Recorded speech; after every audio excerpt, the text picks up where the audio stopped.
Halo, saya Nabila. Saya akan menjelaskan tentang ruang lingkup perilaku organisasi. Perilaku organisasi adalah suatu bidang studi yang di dalamnya mempelajari tentang bagaimana seseorang ataupun individu bisa bergerak dan berperilaku sesuai dengan organisasi. Salah satu tujuan utama dilakukannya studi perilaku organisasi agar bisa merevitalisasi teori organisasi dan juga mengembangkan konsep aktualisasi kehidupan organisasi yang lebih baik. Sebagai bidang daripada multidisiplin, perilaku organisasi ini sudah dipengaruhi dengan perkembangan pada sejumlah disiplin ilmu, termasuk di dalam psikologi, sosiologi, ekonomi, teknik, dan juga pengalaman dari para praktisi itu sendiri. Menurut Timothy A. Judge, perilaku organisasi adalah suatu bidang studi yang menyelidiki dampak yang dipunyai oleh suatu individu, kelompok, dan juga struktur pada perilaku yang ada di dalam organisasi. Tujuan dari perilaku organisasi sendiri adalah untuk menerapkan ilmu pengetahuan agar bisa meningkatkan keefektifan suatu organisasi. Menurut Toha, menerangkan bahwa perilaku organisasi adalah suatu studi yang berhubungan dengan berbagai aspek tingkah laku manusia di dalam organisasi ataupun kelompok tertentu. Manfaat perilaku organisasi. Perilaku organisasi akan bertindak sebagai map untuk kehidupan anggota yang ada di dalam organisasi. Melakukan penelitian yang sistematis dan berguna untuk memahami dan juga memprediksi kehidupan organisasi tersebut. Perilaku organisasi akan membantu setiap individu dalam memahami perilaku mereka sendiri dan juga orang lain yang berada di dalam organisasi, sehingga bisa meningkatkan hubungan intrapersonal antara setiap individu yang berada di dalam organisasi tersebut. Membantu setiap manajer untuk bisa memahami dan juga memengaruhi lingkungan dan juga kejadian ataupun masalah yang ada pada organisasinya. Analisa perilaku organisasi juga akan sangat membantu mencegah adanya masalah dalam organisasi, memberikan motivasi pada dasar setiap manajer agar bisa memberikan pengarahan dan mengontrol bawahannya secara lebih efektif.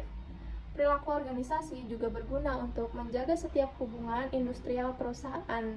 Jika berbagai konsep manajemen bisa diterapkan secara efektif di dalam organisasi, maka akan sangat membantu dalam hal memberikan motivasi pada karyawan dan juga mempertahankan mereka di dalam organisasi. Umumnya, terdapat 4 elemen penting yang mampu mempengaruhi perilaku organisasi. Yang pertama adalah manusia. Manusia adalah sistem sosial di dalam internal organisasi. Mereka terdiri dari individu ataupun kelompok tertentu. Artinya, kelompok tersebut bisa dalam jumlah yang kecil atau besar, informal atau formal, tidak resmi ataupun resmi. Pada dasarnya, kelompok manusia ini sifatnya dinamis, artinya mudah dibentuk, berubah, dan juga bugar. Manusia yang membuat kelompok ini lalu akan mencoba berbagai cara agar bisa mencapai tujuan dan sasaran yang sudah dibuatnya.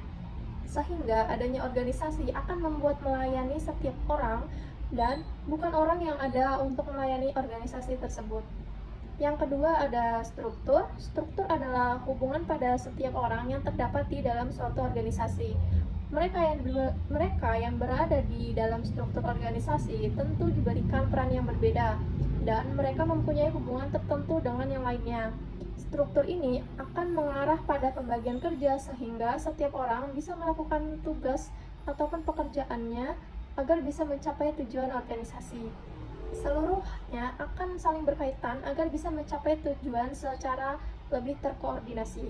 Sehingga struktur organisasi ini akan berkaitan dengan kekuasaan dan juga tugas mereka yang memiliki wewenang dan melainkan memiliki kewajiban untuk mematuhi wewenang tersebut.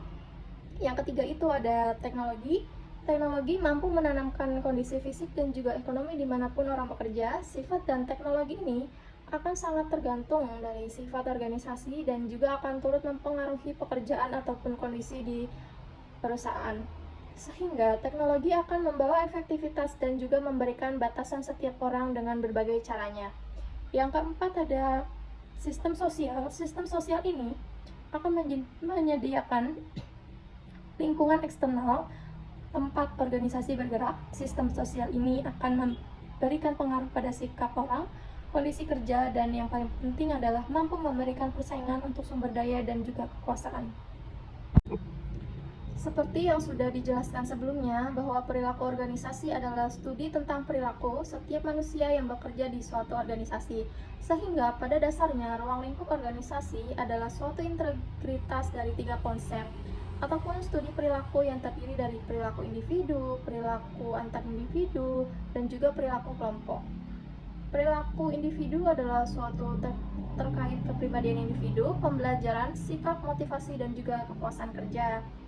Perilaku antar individu yaitu studi yang dilakukan dengan adanya komunikasi antar setiap karyawan di antara mereka sendiri dan bawahan mereka. Memahami kualitas dan kepemimpinan orang, dinamika kelompok, konflik yang terjadi pada kelompok.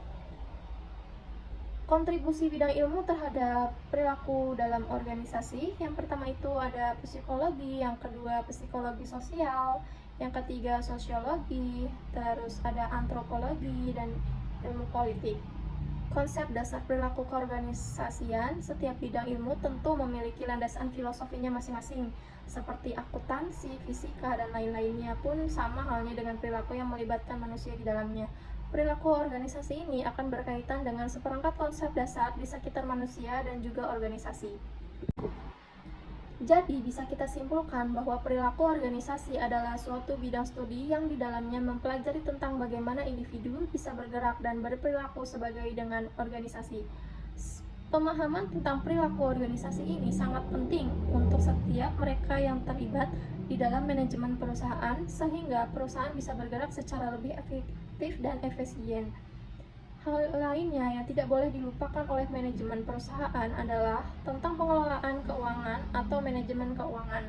Tentunya hal ini menjadi penting karena manajemen keuangan perusahaan menjadi salah satu penentu atas kesuksesan perusahaan.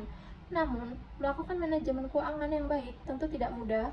Terdapat berbagai hal kompleks yang harus diselesaikan dengan tepat, cermat, dan akurat.